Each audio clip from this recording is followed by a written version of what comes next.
भ्यो नमः। नौमीड्यते भ्रवपुषे तडिदम्बराय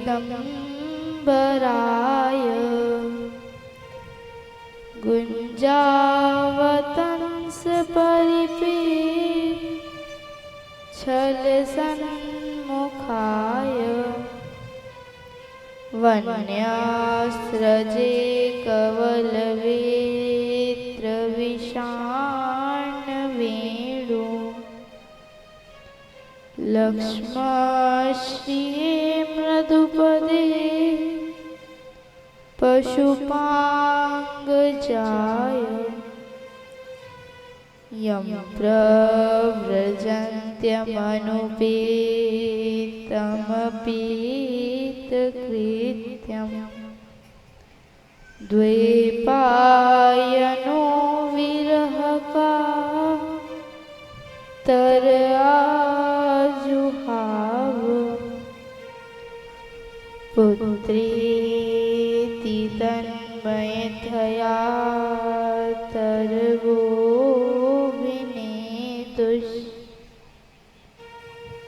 तं सर्वभूतहृदयं मुनिमानतोऽस्मि अज्ञानतिमिरान्धस्य ज्ञानाञ्जनशलाकया चक्षुरुन्मीलितं येन तस्मै श्री गुरुवे नमः। बोले भागवत भगवान की, श्री सद्गुरुदेव भगवान की, भक्तवत्सल भगवान की, व्यास जी महाराज की। अनंत ब्रह्मांड नायक परात्पर ब्रह्म परमात्मा सर्वशक्तिमान दयालु अजन्मानंद भगवान श्री राधा कृष्ण चंद्र जी के युगल चरणार विंदों में मस्तक नवाती हूँ। व्यासपीठ पर विराजमान परम पूजनीय श्री व्यास जी को मैं प्रणाम करती हूँ एवं इनका धन्यवाद करती हूँ, क्योंकि आज अगर मैं इस भगवत मार्ग में हूँ तो व्यास जी का बड़ा ही मेरे साथ संयोग है। इनका आशीर्वाद सदा ही मेरे साथ बना रहता है। एवं यजमान परिवार को भी मैं धन्यवाद देती हूँ कि उन्होंने अपनी कथा में मुझे कुछ वक्त प्रदान किया, और सभी श्रोतागण को भी मेरा धन्यवाद है कि वे सभी मुझे इतनी श्रद्धा पूर्वक श्रवण कर रहे हैं। तो आज हम चर्चा करेंगे नवदा भक्ति पर।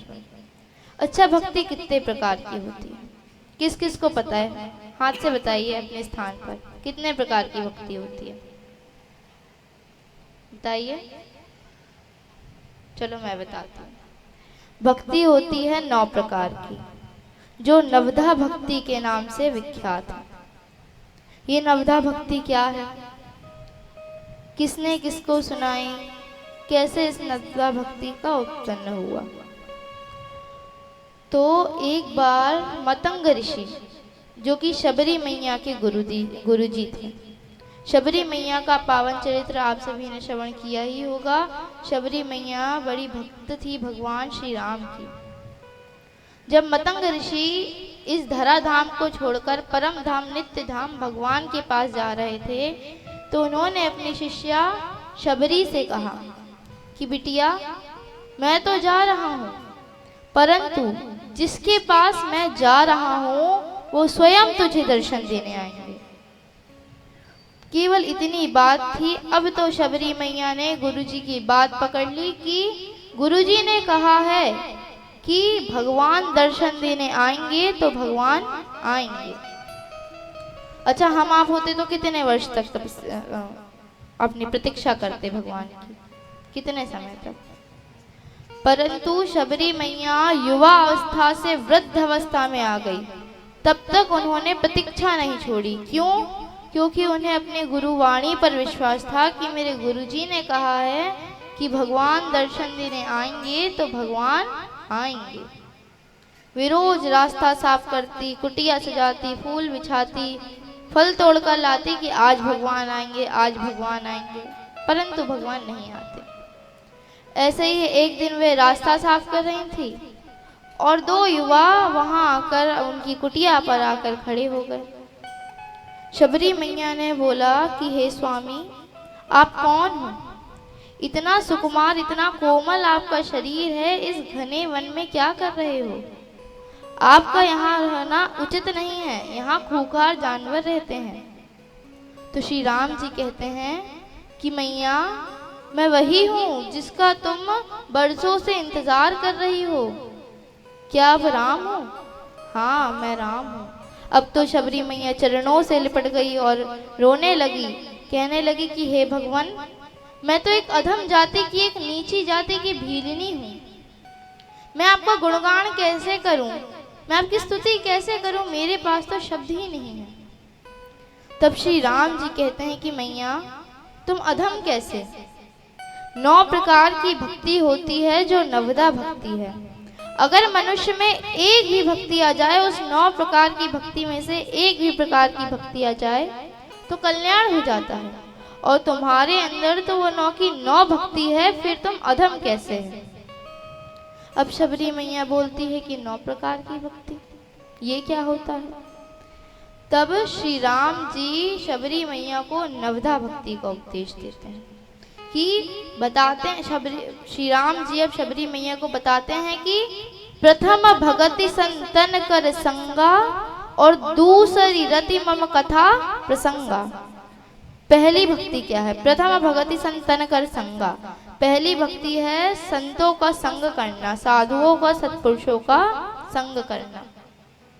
अगर आपको भगवान को पाना है, अगर भक्ति करनी है, तो संतों का संग, साधुओं का संग बहुत जरूरी है। कहते हैं कि बड़े भाग पाइत सत्संगा, बिनय प्रयास होई भव भंगा। जिसके संसार के दुखों का, जिसका अंत होने वाला होता है, उसे संतों पर, साधुओं पर विश्वास होने लगता है। इस छल कपट पाखंड माया राज में कहीं शुद्ध भगवत प्रेमी महात्मा का संग मिल जाए तो भगवान की कृपा समझना, क्योंकि संतों का, साधुओं का संग केवल भगवान की कृपा से मिलता है, अपने ढूंढने से नहीं मिलता। बताओ, हम कलयुग में रहते हैं, अपने इतने अच्छे पुण्य है क्या कि हमें संत मिल जाए, संतों का दर्शन हो? परंतु जिस पर भगवान की कृपा होती है उन्हें संत मिल जाते हैं। और श्री राम जी ने पहली भक्ति शबरी मैया को यही बताई है कि संतों का संग कीजिए। अब दूसरी भक्ति कहते हैं, दूसरी रति मम कथा प्रसंगा। दूसरी भक्ति है जो आप कर रहे हैं, भगवान की कथा में प्रीति, भगवान की कथा का श्रवण। अगर भक्ति करनी है, भगवान में मन लगाना है, भगवान को पाना है, तो कथा में प्रीति, कथा में प्रेम बहुत जरूरी है, उसकी बहुत आवश्यकता है। आप कथा में आए हैं, केवल ये भक्ति नहीं है। कथा में आना केवल ये भक्ति नहीं है। भक्ति क्या है? कथा में आकर ध्यान पूर्वक, श्रद्धा पूर्वक भगवान की कथा श्रवण करे, ये भक्ति है। और ऐसे किसी को भी कथा मिल नहीं जाती है। कहते हैं कि राम कथा के ते अधिकारी या कृष्ण कथा के ते अधिकारी, जिनको सत्संगत अति प्यारी। जिनको संतों का संग, जिनको साधुओं का संग प्यारा होता है, उन्हें ही भगवान की कथा मिलती है। और अगर भक्ति करनी है तो कथा में प्रीति आवश्यकता है, उसकी जरूरी है। तो यही दूसरी भक्ति श्री राम जी शबरी मैया को बताते हैं कि दूसरी रति मम कथा प्रसंग, भगवान की कथा में प्रीति। अब तीसरी भक्ति बताते हैं कि गुरुपद पंकज सेवा, तीसर भक्ति अमान, और चौथी भक्ति मम गुण गना, करहि कपट तजी गान। तीसरी भक्ति है कि गुरुपद पंकज सेवा, तीसरी भक्ति अमान, कि गुरु जी के चरणों की सेवा करें, जितना हो सके गुरु जी की चरणों की सेवा करें, आश्रम धर्म की सेवा करें। कैसे? अच्छा, एक और बात, अगर हमें भगवान को पाना है तो जीवन में अच्छे गुरु का होना बहुत ज़रूरी है। क्यों? क्योंकि एक गुरुजी ही ऐसे हैं जो भगवान की पहचान कराते हैं। कहते हैं गुरु गोविंद दो खड़े काके लागू पाए, और बलहारी गुरु आपने जिन गोविंदियो बताए। कि गुरु और गोविंद दोनों खड़े हैं तो सबसे पहले किसके चरण छुएं, किसको चरण स्पर्श करें? तो बलहारी गुरु आपने जिन गोविंदियो बताए, सबसे पहले गुरुजी के चरण स्पर्श करें। क्यों? क्योंकि गुरुजी मैं आपका कैसे धन्यवाद करूं कि आपने मुझे गोविंद की पहचान कराई है। इसलिए जीवन में अच्छे गुरु का होना बहुत ज़रूरी है, क्योंकि गुरु जी एक ऐसे हैं जो भगवान से पहचान करा सकते हैं। और यही तीसरी भक्ति है। अब चौथी भक्ति क्या है? चौथी भगति मम गुण गण करई कपट तजी गान। चौथी भक्ति है कि कपट रहित, इच्छा रहित होकर भगवान के नामों का गुणगान करें। कैसे? अच्छा, अगर हम भक्ति करते हैं तो किसी प्रकार का भी छल कपट अपने अंदर ना रखें, और किसी प्रकार की इच्छा भी ना रखें कि भगवान हमें ये चाहिए, हमें ये चाहिए, कभी नहीं। केवल शुद्ध मन से भक्ति करती जाइए। क्यों? क्योंकि वो परम पिता परमात्मा हैं और हम सब उनकी संतानें हैं। अच्छा बताइए, कोई पिता अपनी संतानों में कभी भेद करेगा क्या? नहीं ना। तो भगवान जो करता है वो सोच समझ के ही करता है। आप केवल शुद्ध मन से भक्ति करते जाइए। देने वालों वो परम पिता परमात्मा है, उसे जैसा लगेगा वैसा कार्य होगा। कहते हैं कि जाहि विधि राखे राम ताहि विधि रहिए। जैसे भगवान रखे वैसे रहिए, और शुद्ध मन से भगवान के नामों का गुणगान करिए।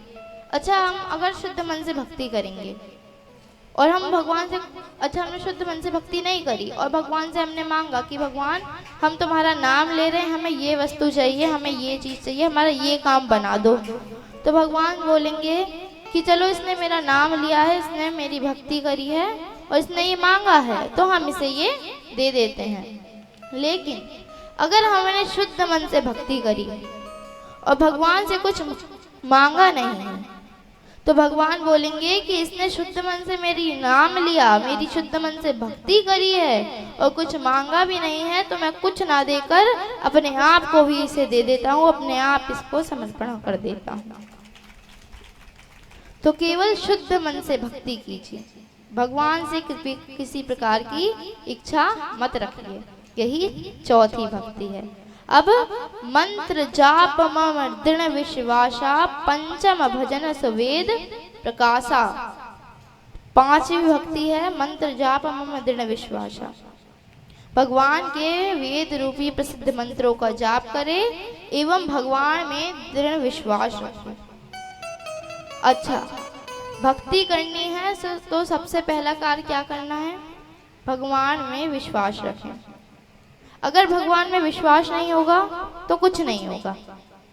सती मैया थी, अभी व्यास जी ने इतना पावन चरित्र सुनाया सती मैया का। सती मैया ने भगवान पे विश्वास नहीं किया था कि ये भगवान है। क्यों? क्योंकि भगवान माया करते हैं। आप जहां तक आपकी दृष्टि जा सकती है वे सब माया है, कुछ भी सत्य नहीं है। क्यों? क्योंकि जो सत्य है वो दिखता नहीं है और जो दिखता है वो सत्य नहीं है। सती मैया ने भगवान पे विश्वास नहीं किया था कि कैसा भगवान है जो अपनी पत्नी के वियोग में वन वन घूम रहा है। तो अगर भक्ति करनी है, अंत में सती का विनाश हुआ था कि नहीं? तो अगर भक्ति करनी है तो भगवान में विश्वास बहुत जरूरी है। यही पांचवी भक्ति है। अब छठी भक्ति क्या है? छठदम शील बिरति बहुकर्मा, निरत निरंतन सज्जन धर्मा। छठवीं भक्ति है कि सज्जनता पूर्वक, शीलता पूर्वक अपने कर्तव्यों का पालन करें। यही छठी भक्ति है। अब सातव सम मोहि मैं जग देखा, मोते संत अधिक कर लेखा। सभी को एक समान देखिए, किसी में भेदभाव ना कीजिए कि ये नीची जाति का, ये ऊंची जाति का। अभी मैंने बताया कि हम सभी वे परम पिता परमात्मा की संतानें हैं। जब वे परम पिता परमात्मा किसी में भेदभाव नहीं करता तो हम किस घमंड में हैं? हम क्यों भेदभाव कर रहे हैं? कभी भी किसी को ऊंची नीची मतलब ऐसा नहीं देखना चाहिए कि ये ऊंची जाति का है, ये नीची जाति का है। सभी को एक दृष्टि से देखना चाहिए, सभी को समान दृष्टि से देखना चाहिए।